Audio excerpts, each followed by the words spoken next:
Sud Radio Berkov dans tous ses états.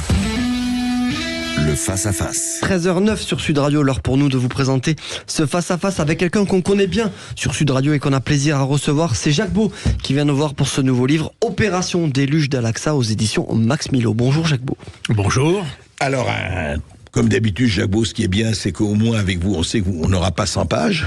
On sait qu'on aura au moins 500 pages. C'est chaque bouquin. Non, mais ça prouve, j'ai l'air d'ironiser, mais ça prouve que vous travaillez. Quel que soit, en tout cas, ce que vous faites, vous le travaillez. Vous amenez un certain nombre de témoignages, un certain nombre de documents. Voilà. Et ce qui n'est pas, malheureusement, le cas de beaucoup d'essayistes. Alors là, cette fois-ci, ce n'est plus. On vous avez reçu toujours avec à plusieurs reprises. Vous avez beaucoup de livres aux éditions Max Milo justement sur la guerre Russie-Ukraine. Et là, c'est effectivement la guerre du Proche-Orient, la guerre entre le Hamas et Israël, la Palestine, Gaza, le déluge d'Al-Aqsa, la défaite du vainqueur. Alors on va en parler, mais je voudrais d'abord que vous exposiez quel était en fait pour vous ce qui ressort de ce qui se passe aujourd'hui. Et que vous avez fait encore une fois un livre très très copieux au bon sens du terme. Et vous avez voulu retracer un peu la genèse de tout cela et pourquoi on en est arrivé là. Alors en réalité, le point de départ de ma réflexion, c'est qu'on se trouve finalement dans une situation qui est pas très éloignée de celle de l'Ukraine. C'est-à-dire qu'on a des conflits qui aujourd'hui sont dominés par le narratif. Et en réalité, ce que vous venez de dire tout à l'heure, d'évoquer, pour ces rappels à l'histoire, on retrouve la même situation. C'est-à-dire qu'on est dans des situations, d'abord des conflits qui auraient pu être évités si on avait respecté le droit international. Parce que dans les deux cas, on est un peu dans la situation du vase qui déborde. Alors, faut-il le faire déborder à gauche ou à droite? C'est peut-être la question qu'on peut se poser. Mais en réalité, on est dans des conflits qui résultent d'une accumulation d'erreurs, de mauvaises interprétations, de non-action d'ailleurs, au niveau politique. C'était le cas, on a beaucoup parlé des accords de Minsk, on pourrait citer encore beaucoup d'autres choses dans la genèse du conflit en Ukraine, où les Occidentaux d'ailleurs sont responsables. Même chose pour Gaza, parce que quoi que l'on puisse dire du 7 octobre, il y a une préhistoire au 7 octobre, et cette préhistoire, elle est connue. Le Conseil de sécurité l'a condamné à plusieurs reprises, et les pays occidentaux n'ont strictement rien fait non plus pour aider à ce que une situation se résolve par la voie diplomatique. Donc on est un peu dans la même dynamique. Et puis ensuite, une fois que l'opération est lancée, ou les opérations sont lancées, alors c'est le narratif qui prend le relais, qui commence à justifier de part et d'autre des exactions, des crimes, etc. Et il me semblait intéressant, comme c'était exactement la même démarche d'ailleurs que j'ai eue pour l'Ukraine, il ne s'agit pas ici de distribuer des points à gauche et à droite, même si, compte tenu de la polarisation du débat dans nos pays, on a toujours l'impression que quand on remet l'église au milieu du village, eh bien, on est automatiquement pour un camp, ce qui n'est pas mon idée. Mais il était important de revenir sur un narratif plus apaisé, qui rappelle aussi, parce que une chose qui m'a frappé, exactement d'ailleurs comme pour le conflit ukrainien, vous avez même la presse ukrainienne, je l'ai évoqué plusieurs reprises sur ce plateau, la presse ukrainienne disait des choses que même nos médias ne disent pas, n'est-ce pas? Et vous dire que la presse israélienne dit des choses et aujourd'hui, la presse israélienne dit des choses que nos médias... Et alors, vous avez évoqué cet incident en Sciences Po, et on remarque que nous faisons une guerre sur la base de narratifs qui, en réalité, beaucoup de choses ont déjà été expliquées en Israël même. Donc, la manière dont nous traitons l'information exacerbe les passions chez nous, alors que, comme je l'ai toujours dit, et je l'avais dit d'ailleurs, même sur ce plateau à propos de l'Ukraine, la distance que nous avons avec ce conflit devrait nous aider à aider les protagonistes à résoudre le conflit. Et pas en mettre de l'huile sur le feu. Il ne s'agit pas de faire la guerre chez nous, n'est-ce pas? C'est ce qu'on a fait avec l'Ukraine. On a commencé à faire la guerre contre les Russes chez nous. On a commencé à jeter des cocktails Molotov sur des restaurants russes et des choses comme ça. Puis maintenant, on fait la même chose. C'est même encore plus violent et encore plus désagréable avec des actes antisémites, etc.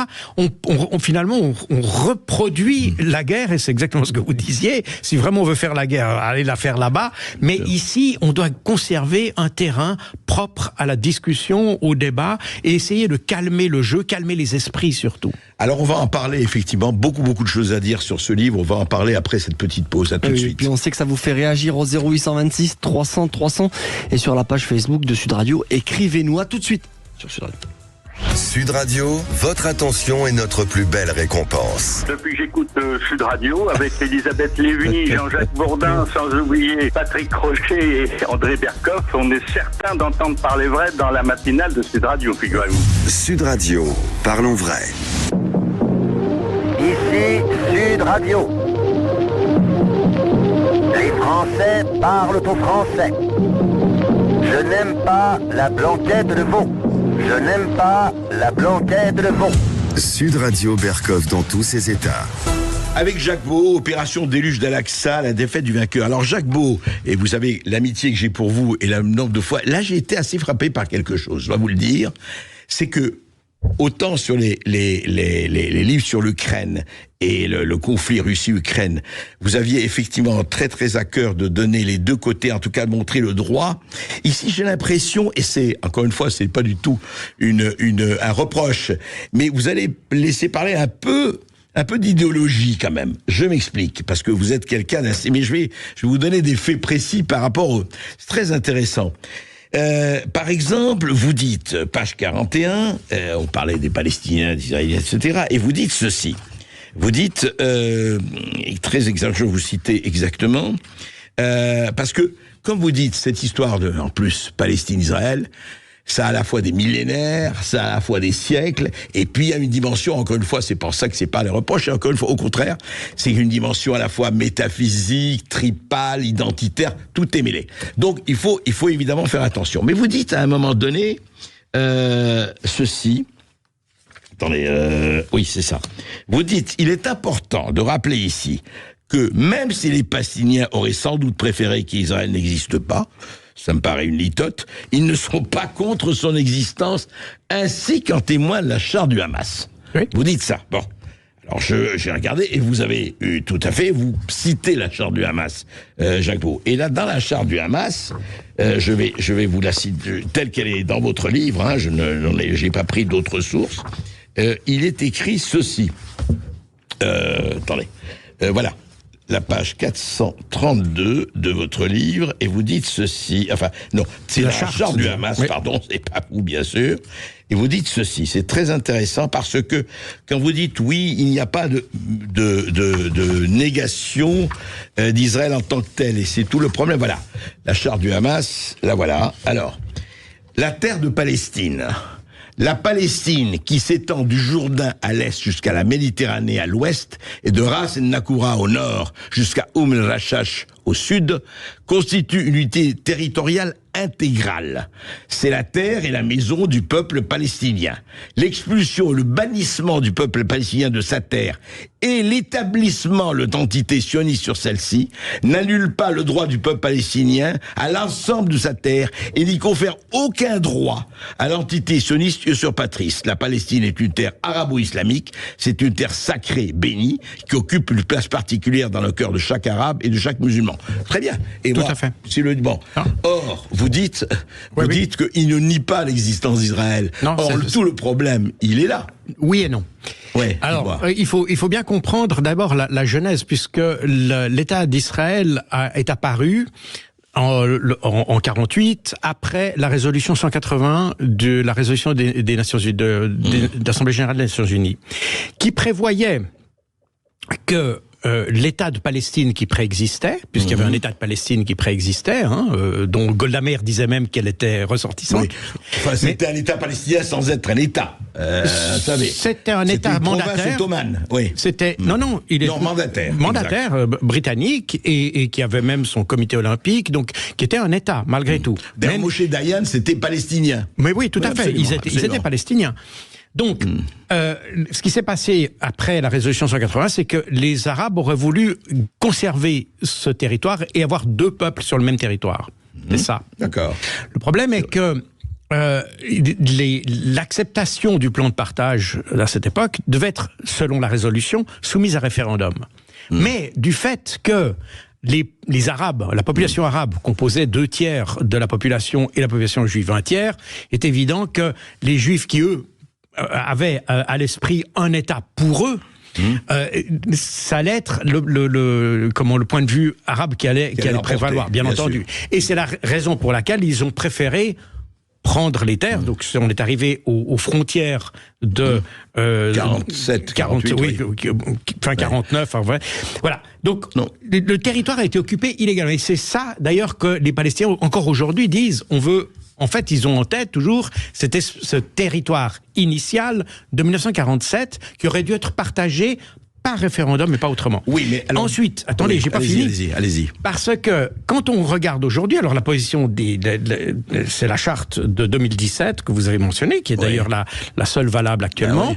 Et depuis, les Palestiniens ont bien réalisé qu'il était irréaliste de ne penser qu'à retrouver, si vous voulez. Alors il y a la charte qui est là, mais on a, et je le cite à plusieurs reprises, dans le discours et dans les propositions faites d'ailleurs par les Palestiniens, y compris le Hamas d'ailleurs, l'idée de revenir aux frontières de juin 1967. Oui, mais attendez. Jacques Beau, vous dites ça, mais en même temps, j'ai un ressenti, parce que moi, je ne dis pas, c'est dégueulasse ce qu'ils disent. Il y a quand même des gens, et des millions de gens, qui disent, et c'est tout le problème, et là, effectivement, je trouve que vous n'êtes pas assez clair là-dessus. Quand ils disent, aujourd'hui on l'entend, y compris en Europe, from the Jordan to the sea, Palestine will be free. Oui. Du Jourdain à la mer. Donc, pour eux, encore une fois, ils peuvent, enfin, je trouve légitime, ils ont le droit de dire ça et de le penser. Ils disent Israël n'a pas sa place ici. From the Jordan to the sea, c'est du Jourdain à la mer. Et là aussi, oui, j'ai bien compris. On est d'accord là-dessus. D'ailleurs, les Israéliens ont exactement la même vision de l'autre côté. Donc, c'est aussi de la mer au Jourdain. Mais là, il y a quand même, est important de voir que, et dans la charte du Hamas d'ailleurs, on fait la distinction entre l'entité sioniste et la population juive. Oui, enfin. Non, mais c'est important. C'est un truc de langage, ça. Non. L'entité, elle est clairement définie d'ailleurs dans la charte. Donc il y a un système politique. Non, on ne veut pas d'entité sioniste. On veut un État. On veut un État de Palestine où il y aurait des Juifs et des Arabes. Tout à fait. C'est l'idée d'ailleurs que certains évoquent même chez nous. Mais Jacques Beau, moi, l'expert que vous êtes, l'expert de l'intelligence, etc., je vous pose la question, compte tenu de tout ce qui s'est passé, et on peut effectivement, moi je dis pas qu'il n'y a pas les torts d'un côté, les torts de l'autre, il n'y a pas le blanc et le noir, justement. Évitons le mécanisme imbécile. Mais, et vous croyez vraiment aujourd'hui, je dis pas peut-être demain, vous croyez qu'un État aujourd'hui, un État palestinien où juifs et arabes vivraient en toute, je ne dirais même pas fraternité, mais en toute coexistence pacifique, vous savez très bien que c'est une aberration mentale. Bien entendu. Non, on est tout à fait d'accord là-dessus. Et moi, oui, mais c'est ce qu'ils disent. Non mais eux disent ça, et d'ailleurs, comprenez, tout le monde dit ça, parce que finalement quand on parle d'un État ou de deux États, on a l'impression que c'est souvent que les Occidentaux qui disent ça. Et donc c'est un peu ça la problématique. Moi d'ailleurs je ne me prononce pas en faveur d'une solution à un ou deux États, je dis c'est à eux de déterminer ça, et c'est notre tâche est de les amener à une table pour pouvoir discuter de ça. Alors, je me rends bien compte des difficultés que ça représente, donc il ne faut pas non plus être naïf. Mais je pense qu'il est faux de penser que c'est nous qui allons imposer une solution, quelle qu'elle soit, premier point. Et puis, deuxièmement, ce n'est pas en ayant un discours exacerbé déjà chez nous qu'on va faciliter un discours qui est déjà exacerbé chez eux. Tout à fait, mais il ne faut pas oublier, c'est les deux côtés. Quel est le problème? Et moi, je comprends très bien. Vous savez, moi, personnellement, moi, je suis pour une solution à deux États. Je pense qu'il y a la place. Je pense que sur les territoires de la Cisjordanie, etc., je suis contre, effectivement, la colonisation, etc., etc., et je ne suis pas le seul, bon. Très bien. Mais le problème, c'est que, et vous le savez, et c'est que peut-être, il est peut-être pas assez évoqué, c'est que quand il y a eu effectivement vous savez, la déclaration d'indépendance, vous savez très bien que les armées arabes se sont mises en guerre tout de suite. Parce que ce n'est pas négligeable, vous parlez du Mufti al-Husseini, etc., Moi, je crois qu'il y a quelque chose qui est très fort, et je ne sais pas, c'est pas nous qui allons résoudre, c'est que quand vous avez toute une partie de la population, en fait, qu'est-ce qu'il y avait? C'est que, d'un côté, comme vous dites, l'Europe était en feu, ils se sont jetés d'une maison en flammes, et effectivement, ils sont arrivés là, mais il y avait une population, hein. C'était pas une terre sans peuple pour un peuple sans terre, ça, on est tout à fait d'accord. Mais à partir de là, quand vous avez une population qui dit, et c'est vrai dans tous les écrits de Seyed Qutb et compagnie, c'est pas seulement les Juifs ou les Israéliens, moi c'est pas une question on va pas faire de l'antisémitisme ou du prosémitisme, mais ils disent ceci, ils disent, écoutez, toute cette ère ARE, elle est arabe, elle est musulmane, et nous considérons qu'il n'y a aucune raison d'avoir même 1 centimètre carré de terre qui ne soit pas arabo-musulman. Or, ils le disent toujours aujourd'hui, un certain nombre de gens, et pas les moindres. Bien sûr, mais bien sûr. Seulement, vous avez le discours exactement symétrique de l'autre côté. Donc, de l'autre côté, attendez, ils étaient prêts à rendre les territoires. Vous savez très bien, avec Barak et compagnie. Non, vous savez bien que la problématique qu'il y a eu avec les accords d'Oslo, c'est que on a toujours repris d'une main ce qu'on donnait de l'autre. Donc on a donné, et c'est pour ça que les accords d'Oslo finalement n'ont pas fonctionné. C'est-à-dire que on a bien donné des petits trucs. Typiquement Gaza, n'est-ce pas? On a libéré Gaza. Oui, pas vraiment, puisqu'on l'a encerclé ensuite et on en a contrôlé. C'est la raison pour laquelle d'ailleurs les Nations Unies considèrent que Gaza reste occupé, même s'il n'y a pas de troupes à l'intérieur de Gaza. Donc on a d'ailleurs, Gaza, c'est la restitution, entre guillemets, du territoire de Gaza résultait d'ailleurs de l'application des accords d'Oslo d'une certaine manière. Donc, on voit bien que il y a des problèmes qui vont un peu au-delà parce que, d'une manière ou d'une autre, et d'ailleurs, on le voit d'ailleurs très bien avec les déclarations de M. Benjamin Netanyahou, des deux côtés, on a le sentiment qu'il y a une dimension à la fois religieuse et mystique derrière l'appartenance de cette terre. Est-ce qu'il n'y a pas, mais on va en parler après cette petite pause, on va dire, voilà, ce que je veux dire, c'est qu'il y a tout le problème du droit, de la Constitution, des traités et compagnie. Mais on revient sur cette histoire, et on va en parler tout de suite, on se dit, il y a une question existentielle dans cette histoire qui est fondamentale. Après, effectivement, où on s'arrête, vous parlez des frontières. On va en parler tout de suite après cette petite pause. Vous êtes beaucoup à réagir sur le Facebook de Sud Radio et appelez au 0826 300 300. À tout de suite sur Sud Radio. Sud Radio Berkov dans tous ses états, midi 14h. André Berkov. Ici Sud Radio. Les Français parlent au français. Les carottes sont cuites. Les carottes sont cuites. Sud Radio Berkov dans tous ses états. Et avec Jacques Beau pour ce livre très intéressant à lire, Opération Déluge d'Al-Aqsa, qui va provoquer des polémiques, mais vive effectivement les polémiques au bon sens du terme, qui permettent d'éclaircir les choses. Jacques Beau, justement, moi, et c'est vraiment c'est intéressant de voir.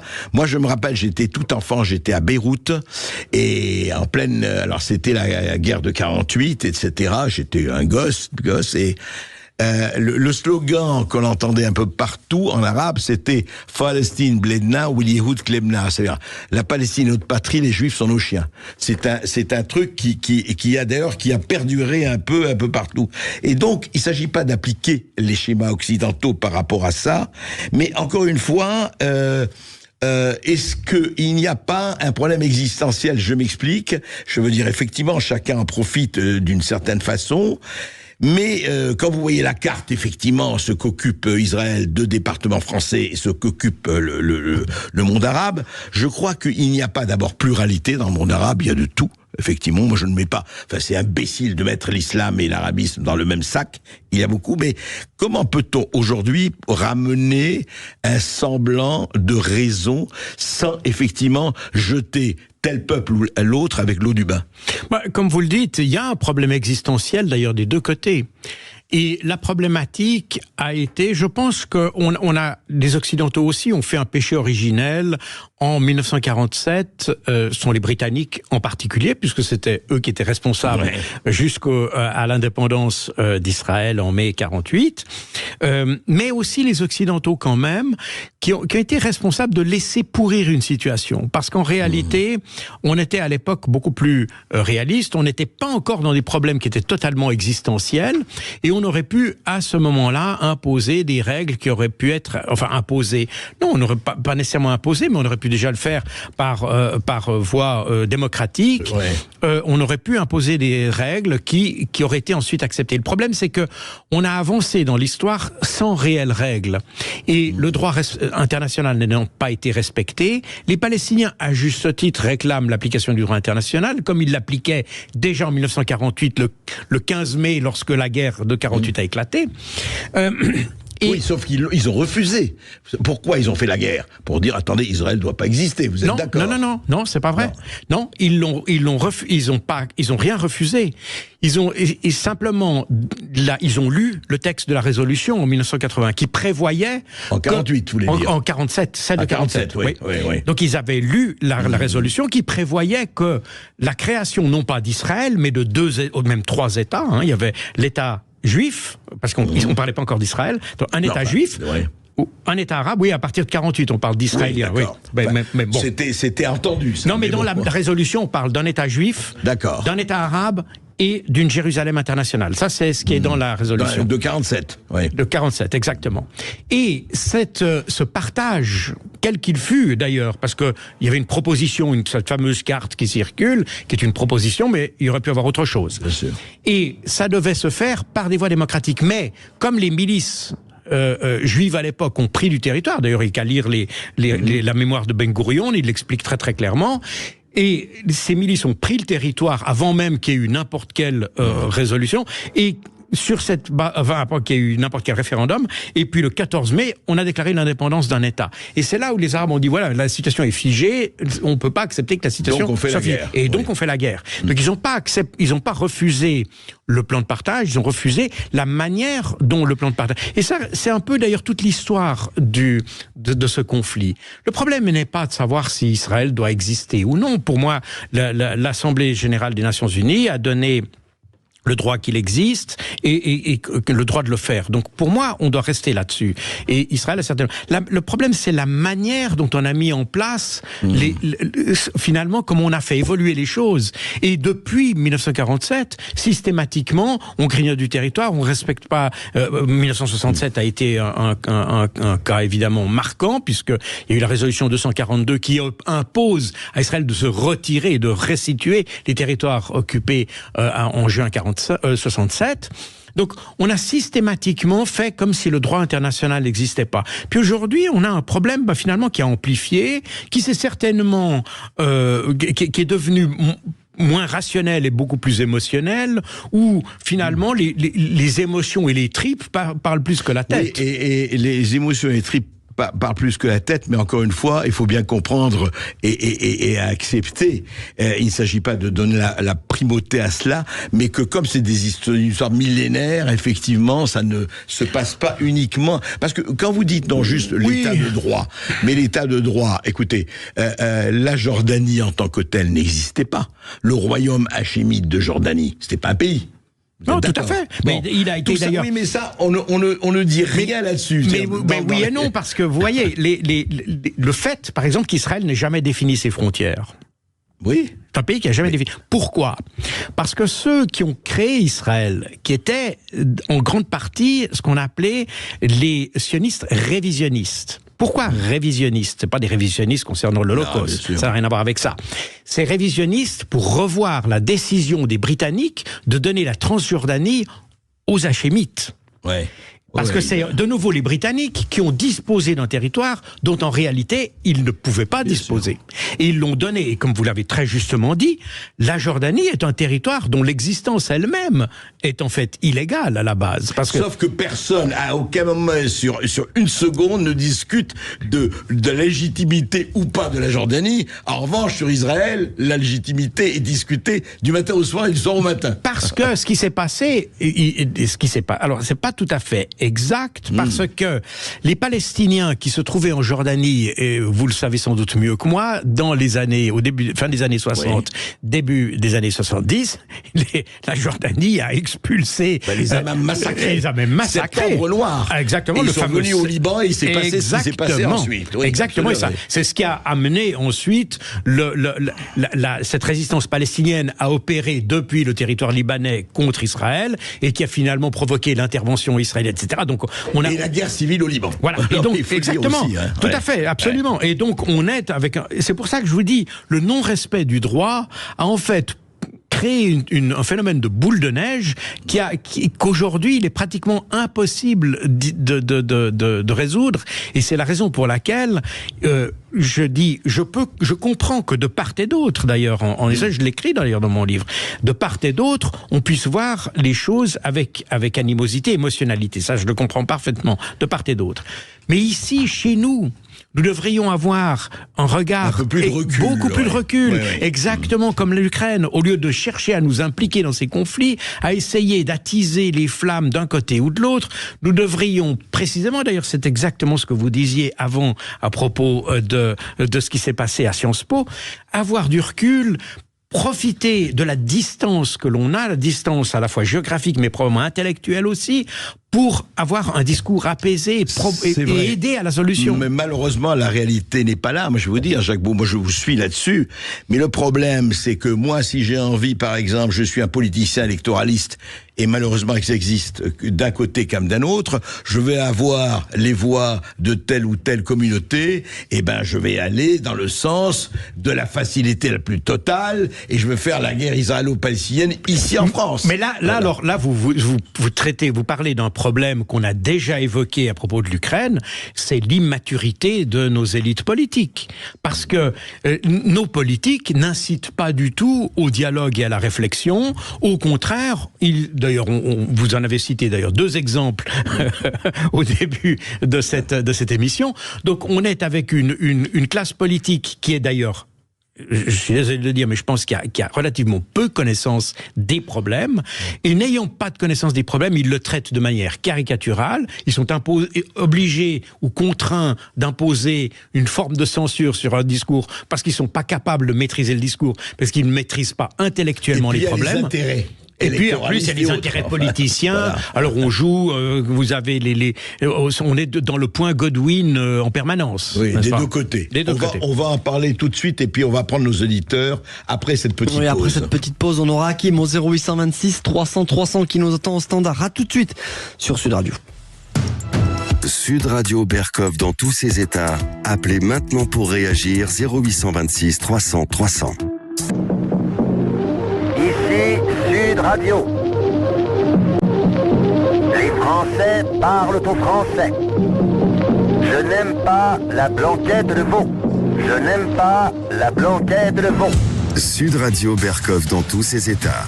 13h46 sur Sud Radio, nous sommes toujours avec Jacques Beau qui vient nous voir pour son livre Opération Déluge Al-Aqsa, c'est publié aux éditions Max Milo, et on a Hakim qui nous appelle depuis Villeneuve-sur-Lot. Bonjour Hakim. Bonjour Hakim. Oui, bonjour. Oui, bonjour André. Bonjour Jacques Beau. On vous écoute Hakim.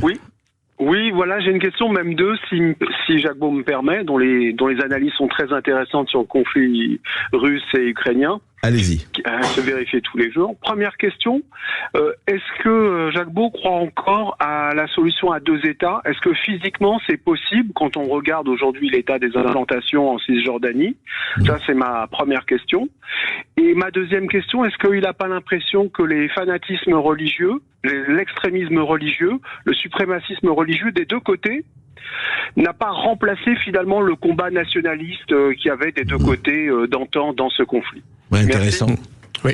Est-ce que le religieux c'est a remplacé deux le questions nationaliste? très intéressantes. Ouais. Comme j'ai dit tout à l'heure, moi, je n'ai pas de, passez-moi l'expression, religion sur la question de un ou deux États.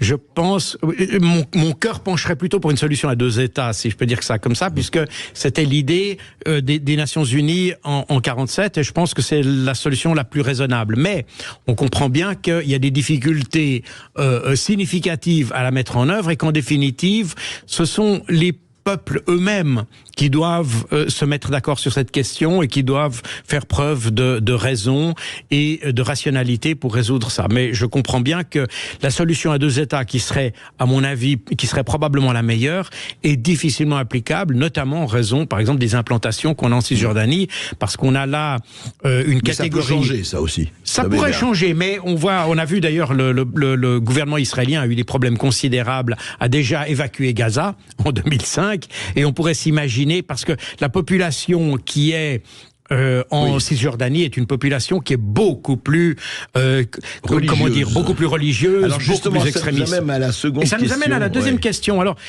vous avez raison de faire cette comparaison, parce que votre constatation, parce que en fait, des deux côtés, on a l'apparition d'un nationalisme religieux. Parce que quand on parle de l'islamisme, en réalité, c'est la définition de l'islamisme, c'est un nationalisme religieux. Et du côté israélien, et en particulier maintenant avec le gouvernement M. Netanyahou, on a un sionisme religieux. Donc vraiment, et le sionisme étant déjà un nationalisme juif, il est défini comme ça. Donc on a vraiment, effectivement, la combinaison aujourd'hui de sentiments nationalistes qui se sont juxtaposés à des sentiments religieux, et qui deviennent beaucoup plus difficiles, parce que tant qu'un nationalisme est axé sur des dimensions, j'allais dire, rationalisées, comme les frontières, disons, par exemple. laïque entre guillemets. Voilà, laïque entre guillemets, ou séculier, enfin, on peut prendre différentes formulations. Ça devient beaucoup plus facile quand on est dans la rationalité. La religion, par définition, on n'est plus dans la rationalité, on est dans la croyance, et ça devient très compliqué, d'ailleurs, quelle que soit la religion et quelle que soit la situation. On a eu en Europe, pendant des siècles, des guerres de religion, ne serait-ce déjà qu'entre catholiques et protestants, qui sont pourtant deux religions très très proches l'une de l'autre, et même entre orthodoxes et catholiques. Donc on a une histoire en Europe d'antagonisme religieux, et c'est la difficulté de la religion, c'est que elle s'adresse à des choses qui sont pratiquement impalpables, qu'on arrive très difficilement à rationaliser. Donc, mais on est, effectivement, vous avez raison, on a malheureusement, et c'est pour ça que on a évoqué ça tout à l'heure, si on avait résolu les problèmes dans les années 40, 50, ça aurait été probablement plus facile. Même au temps de Nasser, qui est un nationaliste et probablement, pas du tout un islamiste radical. Parce que le nationalisme arabe des années 50, c'est un nationalisme qui est très rationnel, il est très occidental d'une certaine manière. D'une certaine manière, oui, d'une certaine manière. On va mutatis mutandis. Merci beaucoup Assine pour votre question. On a Gérald de Montpellier. Bonjour Gérald. Bonjour Gérald. Oui, bonjour Monsieur Bercoff. Bonjour. Monsieur Beau, bonjour. J'avais une question concernant évidemment le conflit qu'il y a en Ukraine et en Russie, notamment en fait sur ce qu'a dit Macron et l'escalade. Pensez-vous justement il est en train de monter une escalade ou non avec ses dires, et que pensez-vous ce qu'il va dire ce soir à la télévision en s'adressant tout simplement aux Français, peut-être une réponse qu'il va donner à la dernière interview de Poutine? Alors, merci pour votre question. Alors, je serais bien incapable de prédire ce que Macron va dire, parce que vous savez, moi j'habite en Belgique, mais quand j'écris mes livres, etc., je suis beaucoup sur les médias ou avec les médias anglo-saxons, et en dehors d'Europe, ou même en dehors de France, pourrait-on dire, il y a quand même Macron fait un peu sourire parce que tout le monde note son inconstance, et puis ce qu'il dit une fois. Comment a été vécue sa sortie, justement, parce qu'il va dire ce soir, bien sûr, mais sur on n'exclut pas la voix. Oui, ça a été. Je pense qu'aucun aucun commentateur sérieux hors de France n'a vu cette déclaration comme étant quelque chose qui allait arranger les bidons des Ukrainiens, n'est-ce pas? On a l'impression que Emmanuel Macron fait une sorte de fuite en avant, comme d'ailleurs d'autres pays européens. Hein. Lui, il a pris un peu la tête de la colonne, si j'ose dire. Mais on est un peu dans une fuite en avant. On est dans une situation où tout ce qu'on a voulu faire contre la Russie a échoué.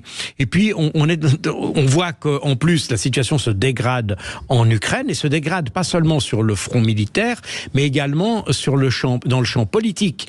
Et par conséquent, les Européens constate qu'il faut donner des assurances en quelque sorte à Zelensky, parce que son régime, si j'ose dire, est en train de s'effondrer.